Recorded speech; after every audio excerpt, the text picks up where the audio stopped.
Yes, hello students, हम लोग last lecture के आगे फिर प्रोसीड करेंगे। लास्ट लेक्चर में हम लोगों ने पढ़ा था कि ट्रांसपोर्ट ऑफ गैसेस ऑक्सीजन और CO2 का कैसे होता है, यानी मेथड्स की बात की थी और कहाँ से कहाँ होता है। अब हम इस टॉपिक में आपसे डिटेल में बात करेंगे कि ऑक्सीजन जो ट्रांसपोर्ट होती है वो कैसे होती है, उसमें क्या क्या कंडीशंस हैं और कितनी होती है। जैसे लेकिन एक बार फिर रिवाइज करा दें, जब हम ऑक्सीजन ट्रांसपोर्ट की बात करेंगे तो आप समझेंगे वो लंग या लंग कैपिलरीज से टिश्यू से या बोले टिश्यू कैपिलरीज तक होता है। तो दो बातें तो हम पुरानी ही कर ली। जैसे पहली बात कि भी ट्रांसपोर्ट होने का जो पहला तरीका है, तो फर्स्ट मेथड है कि 97% ऑक्सीजन बाइंड्स विद हीमोग्लोबिन। भाई वो हीमोग्लोबिन से जाके जुड़ जाती है and transported as oxyhaemoglobin, और वो ऑक्सी हीमोग्लोबिन की तरह ट्रांसपोर्ट होती है। ये एक अहम पॉइंट है। अहम इसलिए है क्योंकि जब CO2 की बात हम करेंगे ना तो कार्बामीनो हीमोग्लोबिन करेंगे। अभी आते हैं। से दूसरी बात कही गई and that is 3% oxygen dissolve in the plasma. Dissolve in plasma. तो मैं ये नहीं कह रहा हूं कि आप इसे नजरअंदाज कर दें, लेकिन फिर भी अगर आप देखें तो 97% की तुलना में 3% का कोई बहुत ज़्यादा रोल नहीं है। यानी कुल मिला के देखें, ऑक्सीजन ट्रांसपोर्ट में जो सबसे मेजर रोल है वो हीमोग्लोबिन का है। अब ज़रा हीमोग्लोबिन को समझ लें। जो हमारा हीमोग्लोबिन है and that is a conjugated protein. Conjugated protein. अब इसके अंदर जरा बातें समझने की कोशिश करिए। जब आप हीमोग्लोबिन कहते हैं तो इसके दो पार्ट हैं। एक हीम पार्ट होता है और दूसरा होता है ग्लोबिन पार्ट। क्योंकि कॉन्जुगेटेड हमने कहा तो क्यों कहा? क्योंकि सिर्फ प्रोटीन नहीं है। अगर ये प्योर प्रोटीन होती तो हम कॉन्जुगेटेड क्यों कहते?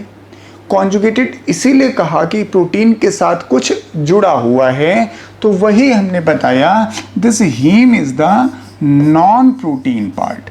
ये प्रोटीन पार्ट नहीं है, ये प्रोटीन पार्ट है। अच्छा, जो ग्लोबिन है, ये जो प्रोटीन पार्ट है, हैविंग 4 पॉलीपेप्टाइड चेन। इसमें 4 पॉलीपेप्टाइड चेन्स हैं, 4 पॉलीपेप्टाइड। इन जनरल जब हम बात करते हैं, हीमोग्लोबिन कई तरह की होती है, लेकिन आपके शरीर में जो सबसे मेजर कंटेंट है हीमोग्लोबिन का and that is haemoglobin A। इससे जनरली जब हमसे कभी हीमोग्लोबिन की बात की जाती है तो हम उसे हीमोग्लोबिन A ही समझते हैं, उसे अलग से बताना नहीं होता। ये फॉर एडल्ट यार, कोई बड़ी बात नहीं कर रहा हूँ। तो ये आपके पास लगभग 97 या 98% तक है। तो हीमोग्लोबिन A के पास अगर आप देखें तो सर 2 अल्फा चेन है और 2 बीटा चेन है। यस, ये जो 4 पॉलीपेप्टाइड चेन कही गई वो यही कही। एक नाम और बता दूं, जब भी हम माँ के पेट में होते हैं तो वहाँ पर आपके पास एक फीटल हीमोग्लोबिन होता, अलग होता है। लेकिन लोग कहते हैं ना कि हमारे बच्चे में हमारा खून दौड़ रहा है, ऐसा बिल्कुल नहीं। बड़ी मतलब स्पेशली कहा जाता है कि तुम्हारी रगों में हमारा खून है। बिल्कुल नहीं। फीटस अपना खून खुद बनाता है, माँ का खून लेकर नहीं रहता। माँ का खून लेकर रहता तो उस फीटस के पास भी वही ब्लड ग्रुप होता जो उसकी माँ के पास है। और बाप का तो सवाल ही नहीं उठता है, वो तो खुद ही ऐसे अपने आप ही सीना फुलाए चल रहा है कि मेरा खून आप में दौड़ रहा है। ऐसा बिल्कुल नहीं। ये हम आपको डिफरेंस बता दें। सर, आपके पास जो फीटल हीमोग्लोबिन होता है वो स्ट्रक्चरली ही डिफरेंट होता है। यस, ये तो मैंने नाम इसलिए बताया कि आप जाने कि सर फीटल हीमोग्लोबिन अलग है। क्या? तो ये जो नॉन प्रोटीन पार्ट है, इसमें सर 4 पोरफायरिन रिंग होती हैं। 4 पोरफायरिन रिंग। स्ट्रक्चर नहीं पढ़ना है, कोई बहुत वास्ट मत करिए। अगर आप किसी भी पोरफायरिन रिंग को ले लो, फॉर एग्जाम्पल आप ऐसे लेके चलो, मैं एग्जैक्ट फिगर नहीं बना रहा हूं, लेकिन ये 4 पोरफायरिन रिंग है और किसी भी एक पोरफायरिन रिंग को आप देखोगे तो हर पोरफायरिन रिंग में सर एक फेरस एटम पाया जाएगा, ये जरूर ध्यान रखिए। तो इसीलिए हम लोग कहते हैं सर आयरन कंटेनिंग हीमोग्लोबिन है और इसी की वजह से रेडनेस है। वो 2+ लिखिए या 2 बार प्लस लगा दीजिए। तो each porphyrin ring has an 1 iron ferrous form में।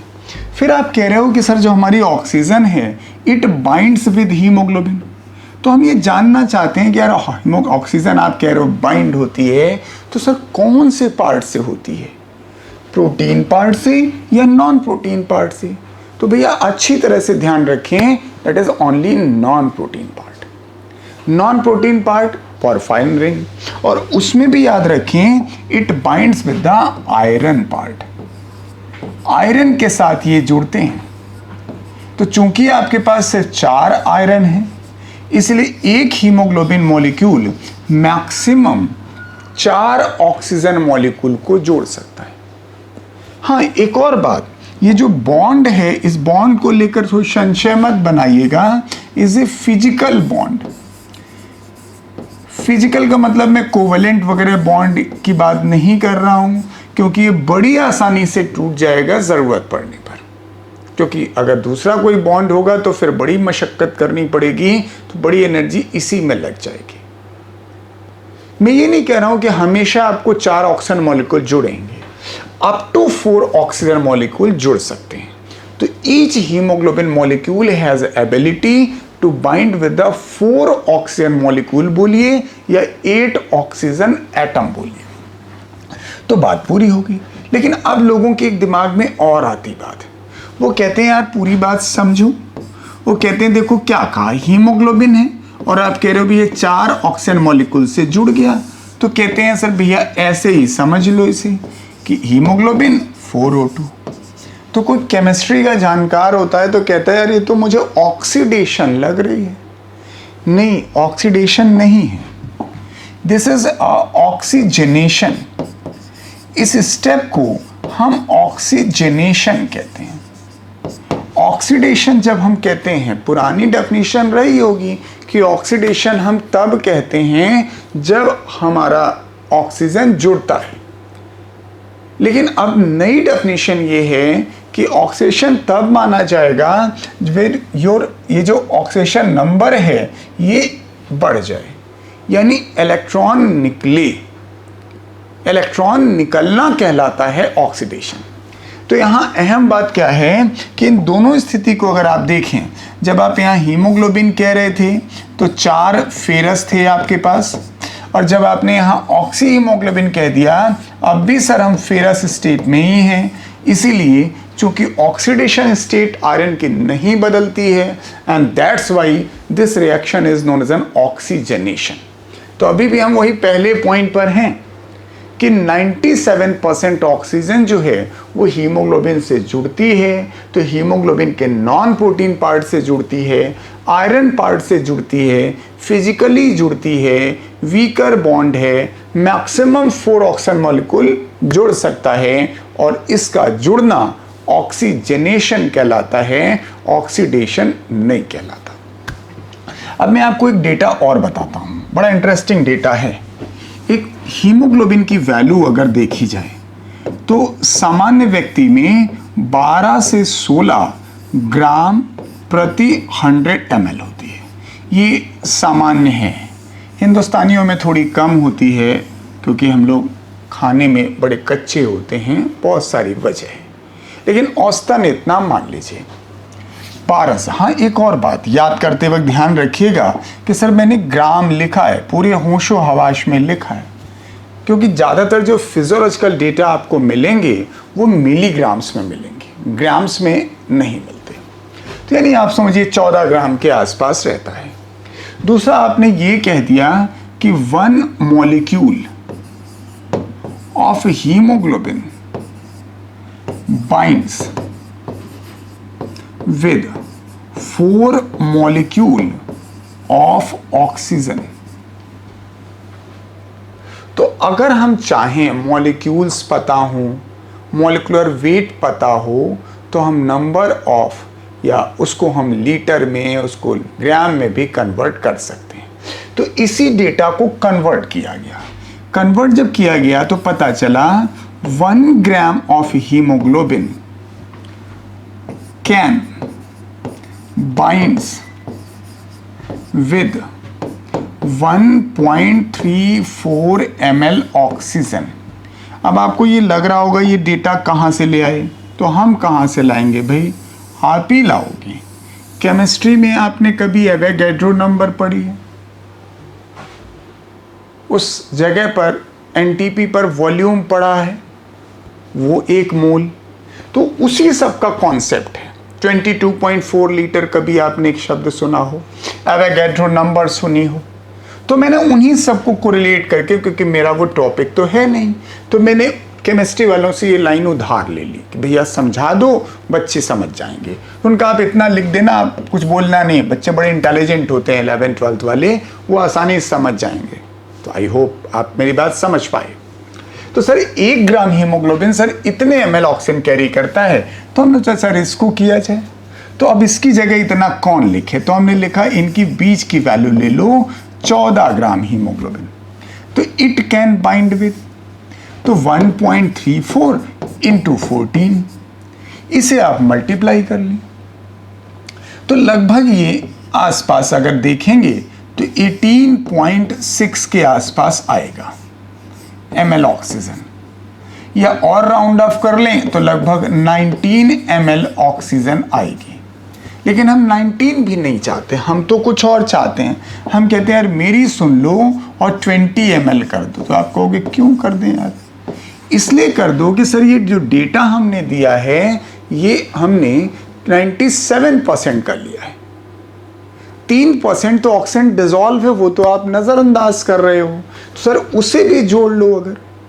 अगर 97% का मतलब 19 ml हो रहा है तो 3% का लगभग मतलब 1 ml अंदाज़ा लगाइए। ऐसा इसलिए कहा क्योंकि अगर आप 14 ग्राम हीमोग्लोबिन लिख रहे हैं तो इसे आप 100 ml ब्लड भी तो कह सकते हो, यही डेटा तो कहा है। इसका मतलब 100 ml ब्लड में अगर आप चेक करें तो you will get the 20 ml oxygen this. यानी हम क्या कहते हैं कि कैरिंग कैपेसिटी ऑफ ब्लड, बड़ा बढ़िया डेटा है, कैरिंग कैपेसिटी ऑफ ब्लड यानी ब्लड की औकात कितनी ऑक्सीजन कैरी की। भाई 97% तो दूसरा डेटा था, and that is 20 volume percent. ये फिर मैंने केमिस्ट्री की भाषा प्रयोग की क्योंकि वो भाषा आपके वॉल्यूमेट्रिक एनालिसिस में खूब इस्तेमाल होती है। 20 वॉल्यूम परसेंट का मतलब होता है 20 ml solute dissolve in the 100 ml solution, यानी 20 ml जो सोल्यूट है वो 100 ml सोल्यूशन में डिसॉल्व है। तो इसका मतलब भाई फिर लिख देता हूं कि इसका मतलब हुआ 20 ml oxygen present in 100 ml blood. इसका मतलब तो हम यही समझ पाते हैं। तो अगर ये मतलब पूरा समझ में आ रहा है तो आप यूं कहिए इसी को कि सर 20 ml वाली डेटा ये हो गया 100 ml में। तो मेरी बात अगर सुने तो आप कह सकते हैं 200 ml ऑक्सीजन जो है वो है प्रति लीटर। आई होप सो समझ पाए हों। 100 ml में अगर 20 ml ऑक्सीजन है तो सर 1 लीटर में कितना होगा, नहीं 1000 ml में। तो अगर 1 लीटर में इतना है 200 ml तो हम औसतन कहते हैं कि सर 5 लीटर ही तो खून है हमारे पास, तो दैट इज 5 लीटर में इतना होगा, यानी 1 लीटर होगा, 20% ही तो होगा। तो इसका मतलब अगर हमारा खून में हाइट वेट के हिसाब से, अगर मेरी हाइट वेट नॉर्मल है तो मेरे पास औसतन 5 लीटर खून होना चाहिए। तो 5 लीटर खून मेरा निकालते बाल्टी में रख लो तो उसमें 1 लीटर ऑक्सीजन होगी।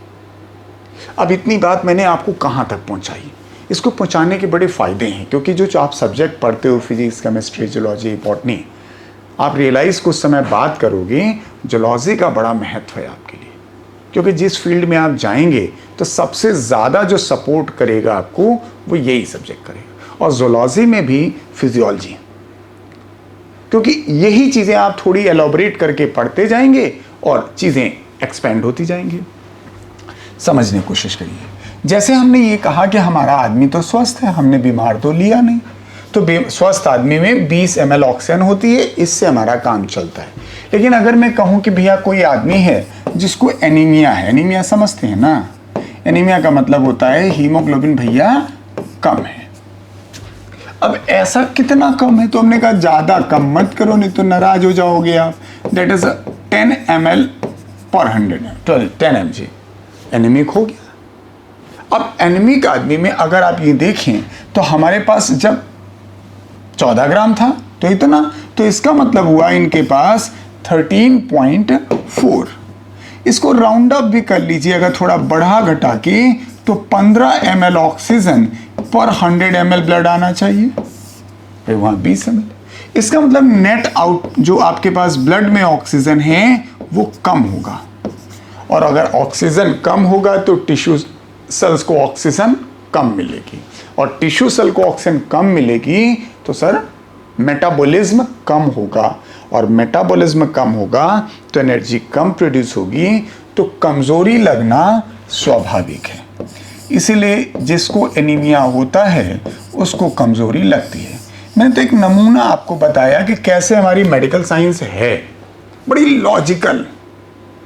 आप ये समझ के आपको रिलेट कर पाएंगे what the effect of this. Circulatory system का इफेक्ट देखिए कितना होता है, किस तरह से नजर आ रहा है। एक वानगी है सिर्फ कि सर ऐसे अगर आप पढ़ते हैं तो चीजें आपको नजर आती हैं। आप किसी भी एनीमिक पर्सन को देखेंगे वो कहेगा भैया बहुत थकान लगती है, 10 कदम चलते नहीं कि मन करता है बैठ जाए, कोई भी काम करने में थक जाते हैं।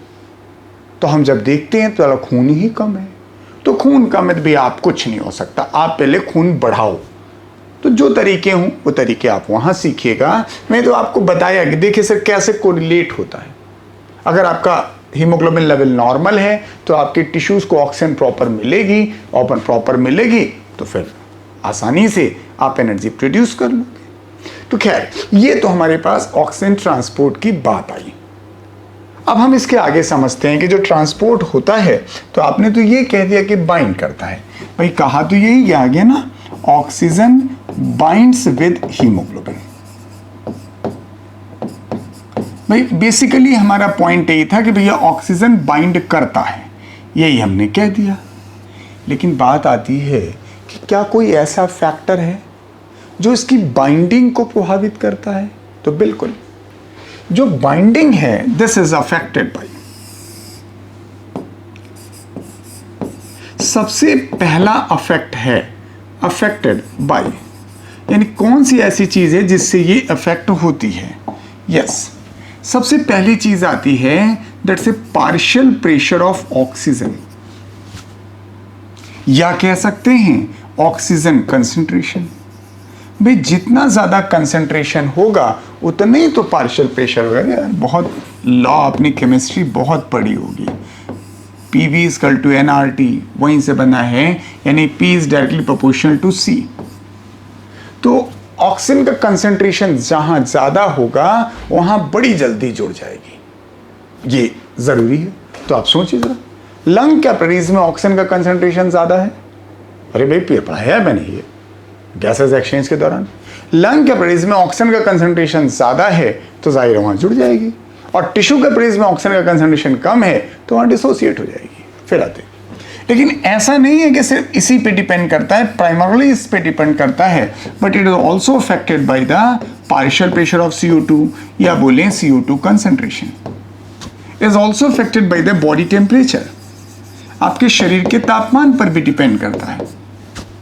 It also depends on the metabolic rate, बहुत सारे ऐसे फैक्टर हैं जिन पे डिपेंड करता है।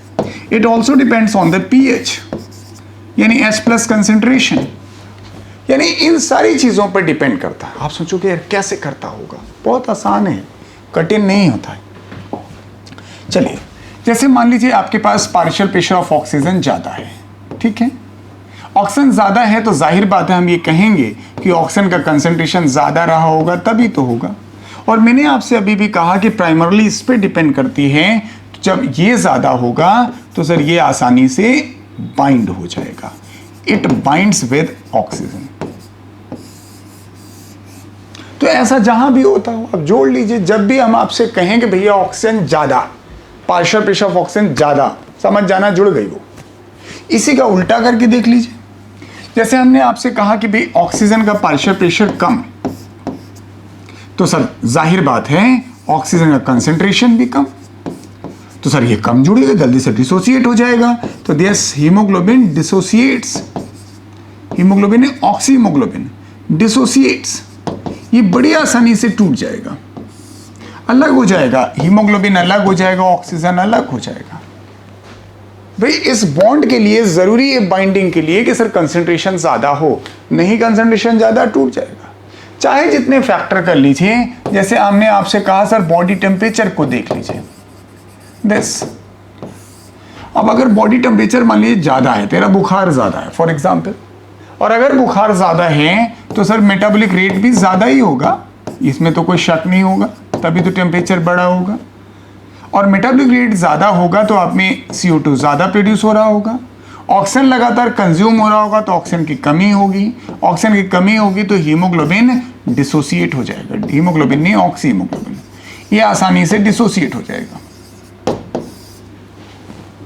कोई भी फैक्टर जोड़ लीजिए आप, जैसे हमने आपसे कहा सर pH बढ़ गया तो क्या होगा, तो pH बढ़ जाने का मतलब सर H+ कंसेंट्रेशन घट गया, यही तो कहते हैं pH is the negative log of hydrogen ion concentration. तो H+ घट गया, H+ घटने का मतलब क्या होता है कि H+ की जो मम्मी है उनको समझ लें, एक्चुअली CO2 प्लस H2O ये दोनों मिलके ही H+ बनाते हैं एंड बाइकार्बोनेट आयन। तो अगर ये घटा है जाहिर है तो सर CO2 भी तो घटा है, H+ घटने का मतलब है CO2 घटा हुआ है, CO2 घटने का मतलब ऑक्सीजन बढ़ा हुआ है, ऑक्सीजन बढ़ा हुआ है तो सर आपके पास ऑक्सीहीमोग्लोबिन बढ़ जाएगी।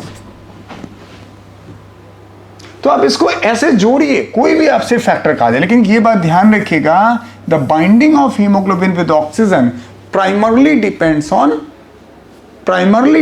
ऑन ऑक्सीजन कंसेंट्रेशन, या बोले पार्शियल प्रेशर ऑफ ऑक्सीजन। अब इसको और तरीके से समझते हैं, क्योंकि अलग अलग कंडीशन पर स्थितियां अलग अलग हैं। जैसे फिर से हम उसी जगह पर आते हैं, जैसे हमारे पास ये लंग एल्वेलाई, दूसरा हिस्सा ये है जिसे हम कहते हैं टिश्यू सेल्स। फिर हम ब्लड वेसल्स भी दिखा दें आपको, ये हमारी ब्लड वेसल्स हैं, नाम नहीं लिख रहा हूं, भी पीछे लिख चुका था तो अब नहीं लिख रहा हूं। हमसे ट्रांसपोर्ट की जब बात की गई थी तो कहा गया था भैया ऑक्सीजन यहां से जाएगा और यहां पहुंचेगा, फिर CO2 इधर से, अभी तो हम तो ऑक्सीजन ट्रांसपोर्ट ही कर रहे हैं। जो बातें कर चुके हैं वो दिखा दें, भाई ऑक्सीजन यहां से डिफ्यूज होके यहां पर आया था इस जगह पे। तो सर जब हम यहां से निकलते हैं तो वो शुद्ध ब्लड लेके निकलते हैं, बोले तो ऑक्सीजनेटेड ब्लड निकलते हैं।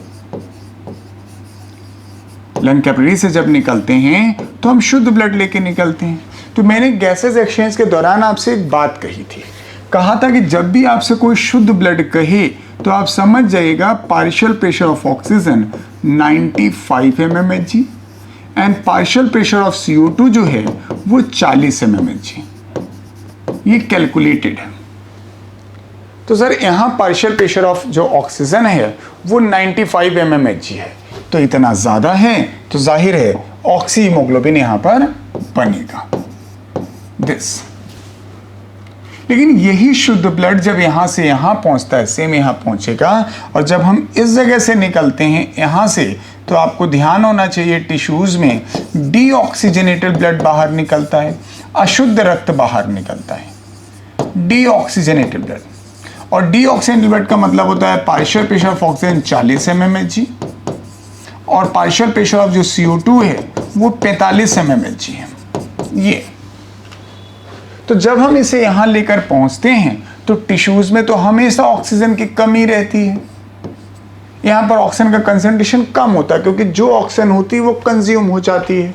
तो जैसे ही हम अपना ऑक्सीमोग्लोबिन लेके यहाँ पर पहुँचते हैं, चूंकि पार्शियल प्रेशर ऑफ ऑक्सीजन कम हो जाता है, ये डिसोसिएट हो जाता है, ऑक्सीजन अलग हो जाती है, हीमोग्लोबिन अलग हो जाती है, और जो ऑक्सीजन अलग हुई है वो ऑक्सीजन ही डिफ्यूज हो जाती है।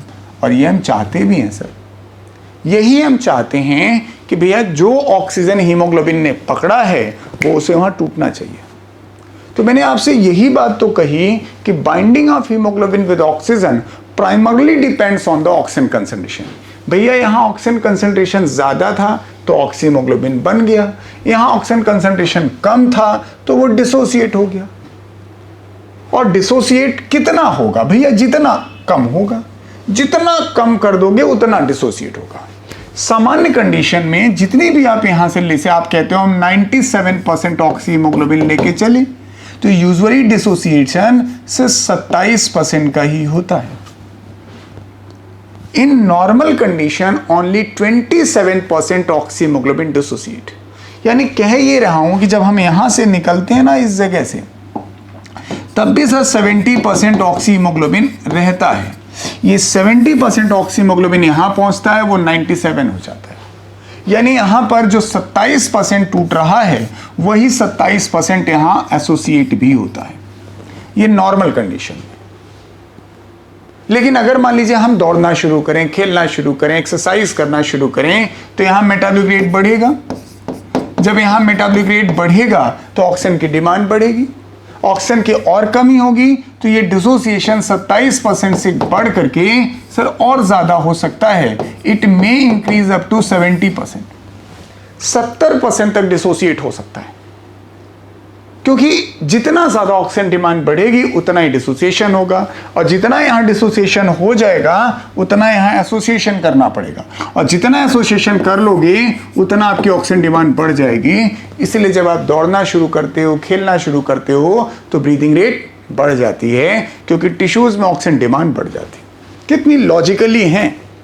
अभी खड़े खड़े कोई कहे कि गहरी गहरी सांस लो, तो हम वॉलंटरली तो ले सकते हैं, अपने आप नहीं शुरू होगा, और शुरू हो जाए तो बीमारी है भैया। अगर आप मान लीजिए बैठे बैठे पढ़ रहे हो और आपकी सांस फूल रही है, तो सर क्लास खत्म होने के बाद आप डॉक्टर को कंसल्ट करिए, क्योंकि बैठे बैठे नहीं हो रहा। लेकिन अगर आप दौड़ रहे हैं, कहीं पर जॉगिंग कर रहे हैं, एक्सरसाइज कर रहे हैं, कोई भी आप वर्क कर रहे हैं, जिस समय आपके मसल्स एक्सरसाइज कर रही हैं, मेटाबॉलिज्म बढ़ रहा है, मेटाबॉलिज्म बढ़ रहा है तो ऑक्सीजन डिमांड बढ़ रही है, उतना ही ज़्यादा यहाँ डिसोसिएशन होगा, जाहिर है फिर उतनी ही डिमांड ऑक्सीजन की बनेगी। तो अब भी हम अपनी जगह पर कायम हैं। जो हमने कहा था कि binding of haemoglobin with oxygen primarily depends on oxygen concentration. ज़्यादा ऑक्सीजन कंसंट्रेशन, ज़्यादा पार्शियल प्रेशर ऑफ ऑक्सीजन, उतनी ज़्यादा ऑक्सीमोग्लोबिन। कम हुआ तो डिसोसिएट हो गया। सर इसी बात को लेकर के एक डिसोसिएशन कर्व प्लॉट किया गया। वो कर्व कैसे प्लॉट किया गया? इन दो डेटा को ले लीजिएगा कि जब हम ये स्थिति थी तो 97% ऑक्सीमोग्लोबिन था, और जब ये स्थिति आई तो 70% हीमोग्लोबिन आया। हम अलग लिख दें, जब हम पार्शियल प्रेशर ऑफ ऑक्सीजन को देखते हैं 95 mmHg, तो हमारे पास जो नतीजा है वो 97% ऑक्सी हीमोग्लोबिन है। भाई एसोसिएशन ज़्यादा हुआ। यहाँ वाला डेटा देख लीजिए, जब partial pressure of oxygen 40 mmHg हो गया, यानी अशुद्ध रक्त हो गया, ऑक्सीजन का पार्शियल प्रेशर घट गया, तो उस समय आपके पास सिर्फ और सिर्फ 70% ऑक्सी हीमोग्लोबिन रह गई, ये 27% डिसोसिएट हो गई। इसका मतलब ट्रेंड क्या है? ट्रेंड ये है कि भाई ऑक्सीजन का पार्शियल प्रेशर बढ़ेगा, एसोसिएशन बढ़ जाएगा, ऑक्सीजन का पार्शियल प्रेशर घटेगा, सर डिसोसिएशन बढ़ जाएगा।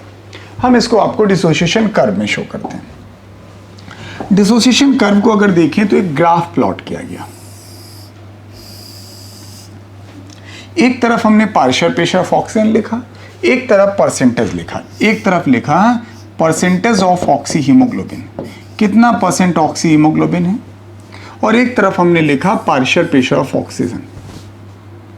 अब इसका ग्राफ एक तो ओरल आता है, बहुत सारे बच्चे क्या करते हैं ना, समझना नहीं चाहते हैं, वो सोचते हैं याद करो।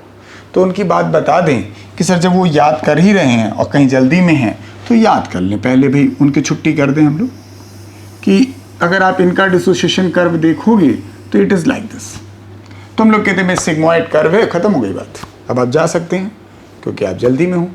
लेकिन अगर आप ये समझना चाहते हैं कि कैसे आया, कैसे दाएं बाएं शिफ्ट होता है, तो हमारे साथ बने रहिए। अब ये बात हमने कैसे दिखाई आपको, जैसे हम आपके पास हमारे पास 2 ही डेटा थे तो हम दोनों डेटा शो कर दें। भाई एक ये डेटा था और एक ये डेटा था, तो मैंने दोनों शो कर दिए। जैसे ये वाला डेटा भाई ऊपर बढ़ते हुए हम पार्शियल प्रेशर ऑफ ऑक्सीजन को ले जा रहे हैं, तो ये हमारे पास है एंड दैट इज यहाँ पर हमारा जो पार्शियल प्रेशर ऑफ ऑक्सीजन है, ये हीमोग्लोबिन जो है इस जगह पर आपके पास 97% सेचुरेशन है और इस जगह 70% सेचुरेशन है। यही तो कहा गया था भाई, ये लंग्स की बात की गई है, ये टिश्यूज़ की बात की गई फॉर एग्जाम्पल के तौर पे, और यहाँ हम partial pressure of oxygen show कर रहे हैं। तो जब आपने 97% की बात की थी तो यहाँ पर पार्शियल प्रेशर ऑफ ऑक्सीजन था 95 mmHg, और जब इस जगह पे बात की थी आपने तो आपका पार्शियल प्रेशर था ऑक्सीजन का 40। ये mmHg में हम लोगों ने शो किया है, इसलिए कंफ्यूजन मत रखिएगा। तो ये ग्राफ में हमने शो किया तो ऐसा आता है। इसमें क्या दिख रहा है, दिख ही रहा है कि सर जैसे जैसे अगर हम बनाएं इसको, हम पार्शियल प्रेशर ऑफ ऑक्सीजन बढ़ाते हैं तभी परसेंटेज सेचुरेशन जो है वो कुछ उल्टा हो गया है। इसको हम थोड़ा पहले पलट के दिखाएं क्योंकि उल्टा करके दिखाया हमने। एक बार फिर से देखते हैं इसको यहाँ पे, यस, फिर उस पर आ जाएंगे। अभी एक तरफ हम आपको मान लीजिए पार्शियल प्रेशर ऑफ ऑक्सीजन दिखाएं इस तरफ, एक तरफ परसेंटेज सेचुरेशन ऑफ हीमोग्लोबिन दिखाएं, बस दोनों तरफ से हो सकता है। मैं इसलिए बात पूरी कर दूं, ग्राफ कभी भी आप देखेंगे तो कर्व इज ऑलवेज सिग्मोइड। इसमें ये कहा गया आपसे, यस, एक ये और एक ये, यहां से शो कर दूं दिस। यहां पे हमने कहा कि जब आपके पास 40 mmHg था तो आपने यहाँ पे जो सेचुरेशन था दैट वाज 70%। जब आपके पास 95 mmHg था तो सेचुरेशन था आपके पास 97%। ये उल्टा करके दिखाया है भाई। 2 ग्राफ हैं, कोई भी किसी XY 2 ही एक्सिस होते हैं, किसी पे दिखा लीजिए, स्टेज पे इशू नहीं है। आपकी किताब में ये वाला बना है। अब ये कहा जा रहा है कि सर देखिए जैसे जैसे हमारा पार्शियल प्रेशर ऑफ ऑक्सीजन बढ़ रहा है सर वैसे वैसे परसेंटेज सेचुरेशन भी बढ़ रहा है। भाई 40 से 95 किया तो ये भी बढ़ रहा है। लेकिन एक चीज़ गौर करिए, जब हम 95 से भी आगे बढ़ रहे हैं तो सर ये सेचुरेशन नहीं हो रहा है, परसेंटेज सेचुरेशन आगे नहीं बढ़ रहा है। क्यों नहीं बढ़ रहा है ये समझ लीजिए। इसलिए कि सर 97% से ज़्यादा सेचुरेशन नहीं हो सकता, क्योंकि जैसे ही ऑक्सीजन आती 3% तो डिसॉल्व हो जाती है, 3% ऑलरेडी डिसॉल्व हो जाती है। अब इसमें समझना क्या हमको, भाई ये वाला ब्लड जो है ये शुद्ध रक्त है, ऑक्सीजनेटेड, और इसके नीचे वाला जो ब्लड है वो डीऑक्सीजनेटेड है। तो इसको समझने के लिए सबसे पहले हम इसी में दिखाते हैं। यस, इसको छोटा करना है।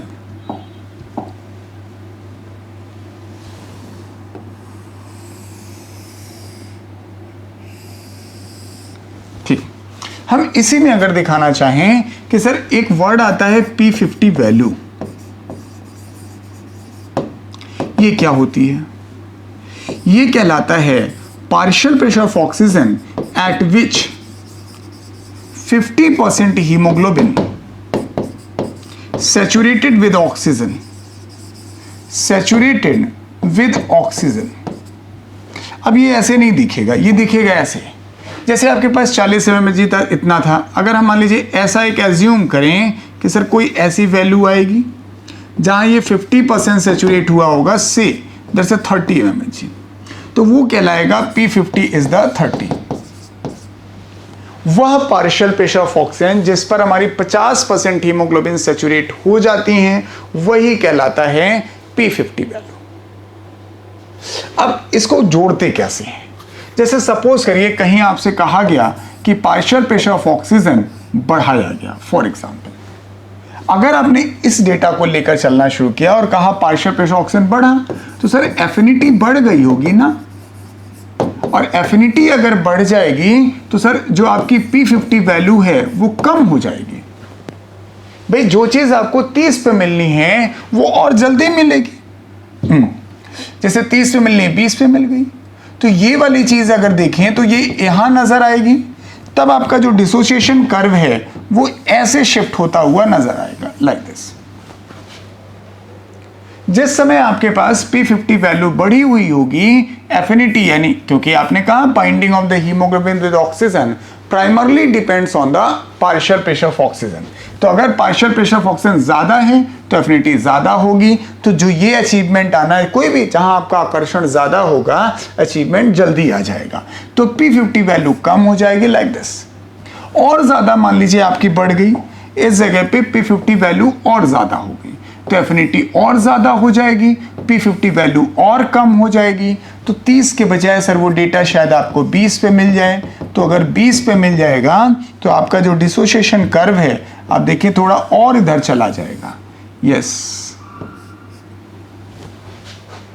It shift like this, that move shift to the left side. Sir यहां ऐसे नहीं पढ़ते क्योंकि मैं एनाटॉमी नहीं पढ़ा रहा हूं, इट्स अ सिंपल मैथमेटिक्स, तो यहां पर जो आपके जिस दिशा में जा रहा है वो लेफ्ट साइड कहलाएगा। लेकिन अगर इसी का उल्टा करके हम देखें, इस कंडीशन में जैसे अगर हमने आपसे दूसरी कंडीशन ली, कहा सर हमारा पार्शियल प्रेशर ऑक्सीजन घट गया, हम टिश्यूज की बात कर रहे हैं क्योंकि टिश्यूज में तो घट गया, जब पार्शियल प्रेशर ऑफ ऑक्सीजन घट गया है तो एफिनिटी घट गई होगी। भाई आकर्षण अगर आपका कम हो जाएगा तो जो मंजिल आनी है वो देर में आएगी, P50 वैल्यू बढ़ जाएगी। और अगर मान लीजिए हम आपको दिखाएं कि भाई P50 वैल्यू बढ़ गई, जो 30 पे आ रही थी हो सकता है 50 पे आए, यस, तो 50 पे आएगा तो आपको ये खिसका किधर ले जाना पड़ेगा, your dissociation curve moves like this. और ज्यादा आपके पास अगर घटा, एफिनिटी और कम हुई, P50 वैल्यू और बढ़ जाएगी, तो 50 के बजाय 60 पे आएगा, यस, P50 वैल्यू इधर जाएगी and that goes to the right side. तो ये जो डिसोसिएशन कर्व लेफ्ट साइड जाएगा या राइट साइड जाएगा, that depends on the affinity, क्योंकि P50 वैल्यू की ही दिशा तय करती है कि भाई कम हो रहा है या ज्यादा हो रहा है, वही तय करता है कि हमारे यहां डिसोसिएशन कर्व लेफ्ट साइड जाएगा या राइट साइड जाएगा। इसको एक और तरीके से जोड़ के देखिए, जैसे आपने ये कहा था कि हमारे यहां जब हम लंग से निकल रहे थे इस जगह से लंग्स, और यहां पहुंचे हम टिश्यूज पे, तो इस जगह से हम लोगों ने ये तय किया कि जब हम यहां से लेके ऐसे चले थे तो हमने कहा कि हमारा partial pressure of oxygen 95 mmHg है। ये मैं डेटा फिर से साफ साफ आपको दिखा रहा हूं, 97% ऑक्सी हीमोग्लोबिन यहां पर है। एक और डेटा है आपके पास, ध्यान दें, 20 ml ऑक्सीजन प्रति 100 ml ब्लड है, ये भी गौर करिए, तो इसका मतलब तो यही निकलता था। फिर हमने कहा ये सारा डेटा आप लेकर यहां पर आते हैं इस जगह पे, और इसमें कहा गया हमारी 27% जो है ऑक्सी हीमोग्लोबिन डिसोसिएट हो जाती है, ये टूट जाती है, डिसोसिएट्स, तब ऑक्सीजन इधर पहुंच जाती। लेकिन जब हम यहां से निकल रहे थे तो जब ये 97 लेकर आए और 27 टूट गई, तो यहां से जब चले होंगे तो 70% ऑक्सी हीमोग्लोबिन लेके चले होंगे। पार्शियल प्रेशर ऑफ ऑक्सीजन भी चेंज हो गया था, सिर्फ 40 mmHg रह गया था। तो अब इस डेटा को देखिए, इस डेटा में ये देखना है कि जैसे आपने कहा हमने 20 ml ऑक्सीजन लेके चले, जब 20 ml ऑक्सीजन लेके चले और आपने कहा लगभग 27% डिसोसिएट हो गया, तो यहां बचा रफली कितना होगा, लगभग 15 ml ऑक्सीजन प्रति 100 ml। तो इसका मतलब जब आप यहां डिसोसिएशन 27% का करते हैं, यानी 1/4 का करते हैं, तो body tissue receives 5 ml oxygen प्रति 100 ml ब्लड। किसी भी बॉडी टिश्यू से अगर आपका 100 ml ब्लड गुजरता है तो उस 100 ml ब्लड के गुजरने से 5 ml ऑक्सीजन उस टिश्यूज को मिल जाता है। Body tissue receives 5 ml oxygen by the passage of 100 ml blood. तो इसीलिए हम लोग कहते हैं कि 100 ml जो ब्लड है वो 5 ही ml का रियल ट्रांसपोर्ट करता है, क्योंकि ये 15 ml जब फिर यहाँ पहुंचेगा फिर ऑक्सीजन बाइंड होगा and then it becomes the 20 ml। तो रियल ट्रांसपोर्ट यही हुआ। ये तो बिल्कुल वही बात हो गई कि एक ट्रक है, उसने 20 बॉक्सेस रख लिए अपने पास और यहाँ से चला गया ग्वालियर। भाई हम लेकर पहुंचे, लेकिन जब ग्वालियर अपनी डेस्टिनी पर पहुंचा तो उसने सिर्फ 5 बॉक्स वहां से उतारे और 15 लौटा लाया। तो यहाँ पे आज जो मैनेजर था उसने कहा अजीब आदमी हो, तुम तो 20 लेके गए, तुम 15 लौटा लाए, तो रियली आपने कितने बॉक्स वहां पहुंचाए? 5। तो दिस इज द डेटा। ये 2 डेटा हैं, बड़ा कंफ्यूज करते हैं। 100 ml blood carries what volume of oxygen? तो 20। 100 ml ब्लड ट्रांसपोर्ट कितना करती है? 100 ml ब्लड ट्रांसपोर्ट करती है 5 ml का। इस सवाल को लोग अलग से पूछते हैं, a tissue and that is passed by 1 litre of blood. 1 litre blood है, टिश्यूज को कितनी ऑक्सीजन मिली? तो अब सोचिए, अगर 100 ml से आपको सिर्फ 5 ml ऑक्सीजन मिल रही है, तो अगर 1000 लीटर कर दिया जाए, भाई आपने कहा 100 ml है, उससे सिर्फ 5 ml मिल रही है, तो भैया 1000 ml होगी तो 50 ml मिलेगी। ये सिंपल डेटा है। तो इसी डेटा को लेकर कंफ्यूज होते हैं। अब जरा इस पॉइंट को फिर से समझिएगा जहां से हम आपको दिखा रहे थे। ऑक्सीजन ट्रांसपोर्ट की बात की, भी कैसे कैसे हो सकता है, फिर हीमोग्लोबिन ने बताया कि भी कैसे जुड़ा वो, फिर बताया हीमोग्लोबिन कितने ऑक्सीजन मॉलिक्यूल के साथ जुड़ सकता है, कितने मॉलिक्यूल के जुड़ने के बाद कितना ml है, फिर ब्लड की हमने कैरिंग कैपेसिटी बताई कि ब्लड में कितनी ऑक्सीजन कैरी ऑन हो सकती है, फिर हमने वो फैक्टर्स बताए कि कौन कौन से फैक्टर हैं जिससे ऑक्सीजन हीमोग्लोबिन से जुड़ता है, फिर हमने आपको बताया कि जो ट्रांसपोर्ट होता है उसमें एक्चुअली जो डिसोसिएशन है वो कितना होता है और क्यों होता है, क्योंकि टिश्यू सेल्स में ऑक्सीजन का पार्शियल प्रेशर कम हो जाता है। फिर आगे आए तो हमने डिसोसिएशन कर्व बनाया, मैंने किताब वाले डेटा को समझाया, लेकिन डिसोसिएशन कर्व में आप इसको एक्स वाई एक्सेस बदल देंगे तो कोई बहुत प्रभाव नहीं पड़ता है। फिर इसमें P50 वैल्यू बताया, फिर बताया कैसे हम लेफ्ट राइट शिफ्ट होते हैं, किस तरह से शिफ्ट होता है, तो और लास्ट में हमने आपको बताया कि रियली ट्रांसपोर्ट जब हम करते हैं 100 ml ब्लड का तो सिर्फ 5 ml ऑक्सीजन ही ट्रांसपोर्ट हो पाती है, वही टिश्यूज़ को मिलती है, 20 ml ऑक्सीजन मिलती नहीं है, लगभग 70% लौट आती है क्योंकि 27% डिसोसिएशन होता है। हाँ, किसी विशेष परिस्थिति में जब मेटाबॉलिक रेट बढ़ जाता होगा, डिसोसिएशन बढ़ जाता होगा, तो 5 नहीं ज़्यादा भी ऑक्सीजन मिलती है। यस।